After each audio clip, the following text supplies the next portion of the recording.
एक खूबसूरत अकेली गरीब और मजबूर लड़की की कहानी जो आपके दिल को छू जाएगी। रिया घर में अकेली रहती थी क्योंकि कुछ साल पहले उसके माँ बाप की एक रोड एक्सीडेंट में मृत्यु हो गई थी।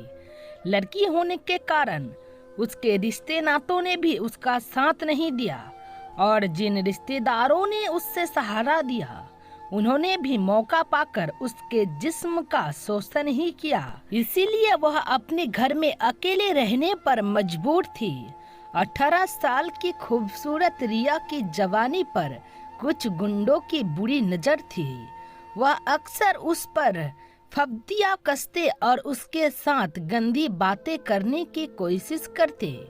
एक दिन रात में ये गुंडे उसके घर में घुस गए और उन्होंने उसके साथ खराब व्यवहार किया। रिया ने पुलिस में रिपोर्ट लिखाई मगर उन गुंडों के विरुद्ध कोई कार्रवाई नहीं हुई। उसके कुछ समझ में न आया कि अब वो क्या करे। घर में अकेले रहने में अब वो उसे बहुत डर लगता था। यह सब होने के बाद उसकी स्थिति और भी असहनीय हो गई। अब जब भी वह घर से बाहर निकलती सब घूर घूर कर उसे देखते और आपस में बातें करते कि यही वह लड़की है जिसके साथ कुछ लोगों ने खराब व्यवहार किया था। एक दिन दहाड़े उसके घर 3-4 लड़के आए और उसके साथ छेड़खानी करने लगे।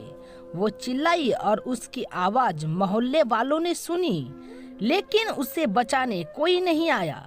तब उन लड़कों ने रिया से कहा, देख लड़की, ये शरीफों का मोहल्ला है और तू 4-5 लोगों से मौज मस्ती ले चुकी है, इसलिए हम लोगों का भी दिल खुश कर दे, नहीं तो तुझको आवारा बताकर तेरा जीना मुश्किल कर देंगे हम।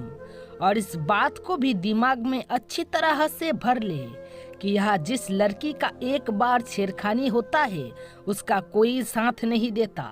फिर एक एक कर उन चारों लड़कों ने उसके साथ छेड़खानी किया और जाने से पहले धमकी दे गए कि तू किसी से कुछ नहीं बोलेगी और अगर किसी से तू कुछ बोलेगी तो आगे से हम और भी बुरी तरह पेश आएंगे। यह कहकर वह चारों लड़के चले गए। लेकिन एक बार फिर वो थाने में गई रिपोर्ट लिखाने। इस बार थानेदार ने कहा कि अकेले क्यों आई है, किसी को साथ ले आ। सिर्फ इतना ही नहीं, उसके साथ दुर्व्यवहार भी किया गया और गंदे कमेंट भी किए गए। मसलन तू अकेले क्यों रहती है, किसी के साथ क्यों नहीं रहती, तू खुद गलत है। और अपशब्द। रिया क्या करती, वो आपस घर आ गई। उस दिन के बाद से अब अक्सर कोई ना कोई उसके घर आता है, उसके जिस्म को निचोड़ता है और चला जाता है। अपने इस जीवन से तंग आकर एक दिन उसने निरक्षित महिलाओं का एक अनाथालय जाने की सोचा। लेकिन जैसे ही वो अनाथालय के गेट पर पहुंची उसने 2 लड़कियों को अनाथालय की दीवार फांद कर भागते देखा। उसने दौड़कर उन लड़कियों को पकड़ लिया। तब लड़कियां उसके आगे गिड़गिड़ाने लगी, प्लीज मेरे को जाने दो, यहाँ हमें भूखा मारा जाता है और हमारे जिस्म को नचवाता है। हमारे जिस्म को नोचने वाले में बूढ़े, जवान और हर तरह के लोग होते हैं। बहुत जुल्म होता है हम पर। रिया ने उनके मुंह से जब यह सुना तो सन्न रह गई। उसने उनको जाने दिया और वापस अपने घर आ गई।